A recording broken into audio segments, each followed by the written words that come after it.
Hi guys, my name is Muyiwa Felix. Welcome to my channel.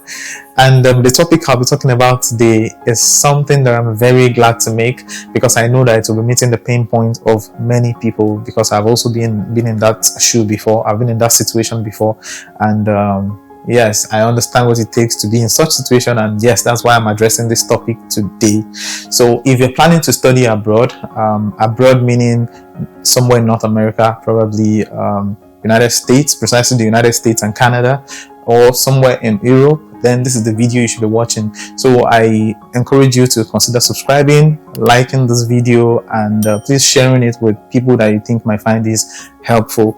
So I want to share 5 actionable tips that I think you should be doing if you're planning to study abroad, precisely the United States, Canada, or in Europe.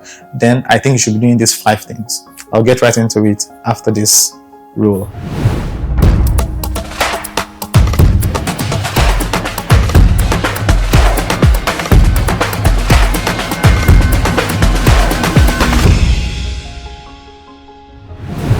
Welcome back. So the number 1 tip that I'll be giving to you today is internet search. Yes, I know, sounds very obvious, and this is a no-brainer, right? But yes, this is a deal. When you put a search on Google, graduate studies in Canada or graduate studies in the United States, what you would likely find are blog sites, which I call third-party sites, like opportunitiesforafricans.com or scholarshippositions.com. Now, if you go to this site, you realize that you find lots and lots of generic scholarships, generic opportunities. Yeah, that's what I'm looking for. Lots and lots of generic opportunities that are not particularly suited to what you are looking for. Let's say, for instance, you are looking for a program in food science. You might not find anything on those sites. You might just find all sorts of things in leadership, things for art, things for, all sorts of things that you find there. So those sites promote what they find on other sites. Now, if you are looking for graduate studies, most importantly, you'll probably be also looking for funding for your graduate studies. Now, this is what I recommend, and I'm going to make videos in the future on how I think you should do your internet search. So yes, I won't leave you in the dark. Don't think I'll leave you in the dark. I won't leave you in the dark. So when you want to search for your graduate program, I recommend that you go to the site of the schools themselves. So even if you visit the site of the universities, you won't still find it displayed on their homepage, the funding programs available or the programs that are available. First thing that you should check on those sites is if the school offers your program, and I will show you how to do this. I already promised, or maybe you would even find it in one of the videos that will be attaching here, or maybe in the description. Just check around, you will find it. So you check if the school offers a program that you're looking for, that you really desire to do. And if they don't offer it, are there substitutes? Are there close substitutes that they offer?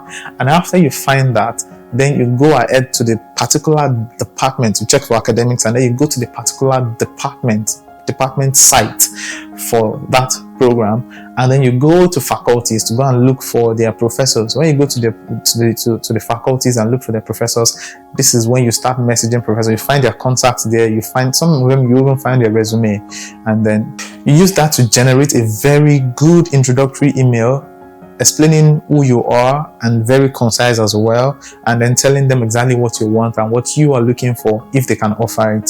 So with that, you give them the opportunity to respond to you positively, or tell you exactly what the situation is in their response. You get. So my first point to you is internet search, and there is a technique to this. Those who have gotten scholarship programs abroad, those who have gotten graduate studies that were funded abroad, know these tactics, and that's why they are flying. I will be revealing everything to you. Just check around. It will be in the video somewhere. I'll probably link it up here. Number 2 is early plans. Yes, early plans. So while you're doing your internet search and searching and talking to professors and seeking funding and seeking admission and doing all those beautiful stuff, you should also start making early plans in case something clicks. You should be ready. And then early plans in form of what? Now, this is when you have to really make use of the resources around you: family, friends, well-wishers, people who can help, even in some cases your pastor, people who can pray for you.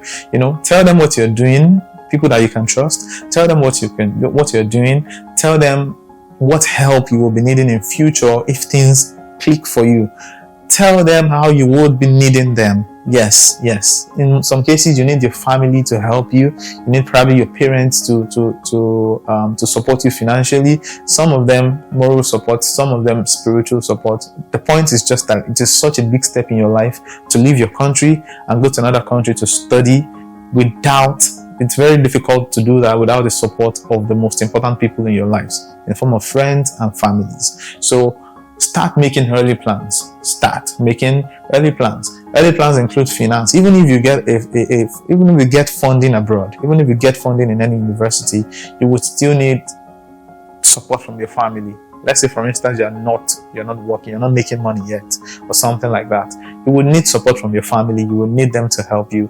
And for those of you who work, in some cases, you might need the help of your boss. Yes, you might need the help of your boss. Probably when you're going for visa application, probably you will need some sort of funding to buffer what you already have, and you need your boss to stand in the gap for you somehow. You might need them. I'm not saying it's the case for everybody. There are people, but the point is that making early plans is very, very good for you. You can never be wrong with this one. And talking about early, I always suggest to people that the earliest you should start very early. You should start making plans. If you want to travel next year, and right now I'm filming this video in April. If you want to travel next year, I think you should already start making plans now towards next year. Yes, most universities start their application process in September, especially for international students. They start the application process in September. So when their application process opens and then you apply, it will take, you would have given yourself that ample time to work on your finances, to save, to build your account, to meet a professor in your field, to meet a potential supervisor, to even meet other people who are probably going to the same school as you. Starting early just doesn't hurt, and it will increase your chances of landing your graduate study of choice. Yeah. My number three actionable tip for you today is prepare. Prepare to do the work. Prepare to do the work. Please, you are going for graduate studies. There is nothing fun about it. Okay, I hate to sound like this, but it is work. You need to know that it is work. Some people have the premonition that by leaving their country and going abroad, it's all rosy and it's just fun, beautiful. Yes, it's beautiful, it's fun, it is beautiful to travel, because traveling opens your mind. It opens your mind. It helps you see different things in different ways, and it is just beautiful. But make no mistake, you're going there to work. You understand? Even if you're given money in forms of assistantship or scholarship, just know that you are going to work for that money. In some cases, if you get a merit-based scholarship, you have to keep your academic performance at a certain level, at a certain degree, so that your funding can keep coming. In some cases, for instance, for PhD students and for some master students who have assistantships, they have to do certain work. Some of them have to teach classes, some of them have to mark scripts, some of them have to coordinate lab sessions, some of them have to support the teacher during teaching sessions, to just coordinate the class. There are things to do to merit the funds you will be given, and apart from that, you're still going to have your own work. When I was in my master's at University of New Brunswick, oh my god, it was way different from anything I had ever seen. The woman was so thorough, she was so thorough to the point that she got me burned out, to be honest. So it is work. I need you to prepare your mind mentally that it is work. And another factor that you should also consider is that if you study abroad, and I think many people really don't talk about this very well as much as I would, many people don't tell prospective graduate students that are coming, international graduate students, that work and study is probably one of the most underrated things to do in this world. It is incredibly difficult to work and study. Work and study will challenge you mentally. Imagine that you have to leave class at 4 p.m. and then you have to resume work at 5:30 p.m. All you have to do within that time is to probably, get into your house, change into your work clothes, start checking your bus time, quickly munch something and get out of the house, and then you go do 5 hours at work or do more than that and then return back. You are so tired, and then when you return, you're planning for the next day. I am not trying to scare you. I'm just trying to say, prepare yourself mentally. There are fun parts of studying abroad or fun parts of being a graduate student. The idea of meeting different people from different parts of the world is there. The idea of being able to, to mix with people of different cultural backgrounds is just all beautiful. But, what's good, what's fundamental to all of this is the fact that you will do your work. There is no help. It is all do it yourself. DIY. Do it yourself. So prepare yourself mentally that it is work. Do you understand? It is work. So the fourth actionable tip that I have for you is take care of your finances. Yes, take care of your finances. How can I say this? Finance is one of the very important factors when it comes to traveling out. In fact, it is important before you travel, and it is important after you travel. You need to plan for your finances such that you plan for both the best case scenario and the worst case scenario. Yes, you don't want stories, you don't want surprises. You plan such that if, let's say for instance, you're going to Canada. Let me use Canada as an example. If you're going to Canada, for instance, you're required to submit 6 to 4 months of financial documents showing an account that has a very good inflow and outflow and has a very good balance. And most preferably, you are expected to submit an account that belongs to a sponsor that is your family. In most cases, your father, your mother, or maybe your direct family, maybe your siblings, you get, or even your own, you get. So in this situation, most people do not have this money, but they need to also make these steps, right? So start building your finances, start doing what you need to do, start building that account. And that's why early planning is very good. So if you start building that account, if you start telling people around you what you need to do or what you want to do, then it just lessens the whole stress on you eventually. That's why you can't just give yourself 4 months to plan traveling abroad, or just say, I want to be abroad by the next 5 months. Yeah, if you have the money, you can make such plans. But if you don't really have the money, early plans will help you, and your finance is a very, very important one.